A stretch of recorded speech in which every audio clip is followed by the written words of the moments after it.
Den amerikanische Präsident Trump huet dem Iraner beneiz mat massiven Attacke gedreht. Dauer geef ticken an den Iran soll sech séier bewegen, sos geef neicht mi iwrech bleiwen. eso den Trump op Singer Social Media Plattform. Detailer an weiter internationalen Neichkete ginnet lo vum Timorise.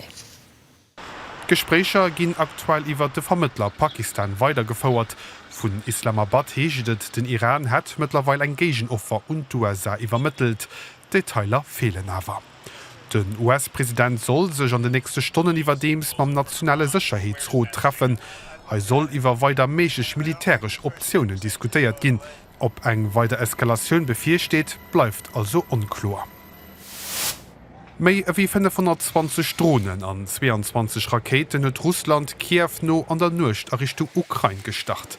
Getroffen goufen heute Industriestadt Dnipro, Kherson, Saporischschja an Hafenstadt Odessa. Et ginn Brand an Zerstörung a sëllesche Wohngebäier, och am Zentrum vun Odessa stinnt Leiit fir Ruinen. Drohne komme vu mir aus. Lofdofir probéiert zwar se ofzefänke, méi dacks fléie se so déif, dat se just schwéier ze treffe sinn. Hafe vun Odessa, de wichtesten Exportzentrum vum Schwarze Meer, ginn 3 Schëffer getraff all liicht beschiertecht. Eente vun e chinesescht Frachtschëff, an dat een Dach virum geplanten Treffen zu Peking tëcht dem russische Präsident Putin an dem chinesesche Staatschef Xi Jinping. China fordert zwar immer nees e Schluss vun de Kampf an der Ukraine, hält sech sos awer mat Kritik zerrick, weil Russland ass e wichtige Partner am geopolitische Konflikt mam Westen. 12 vun de weltweiten Hinrichtungen wat lächt Joer eso héich ewéi Zter 44 Joer net méi. Dat geht aus dem Rapport vun der Mënscherechtsorganisation Amnesty International afir. Demno goufen et fir Joer 2025 iwwer 2700 Hinrichtungen, dat ganz a 17 Länder.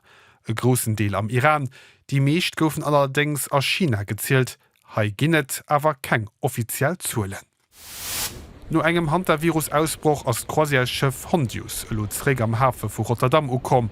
Op dem Schiff waren an de lechte Wochen e puer Leiit mam Virus infizeiert ginn, 3 Passagier sie gesturwen.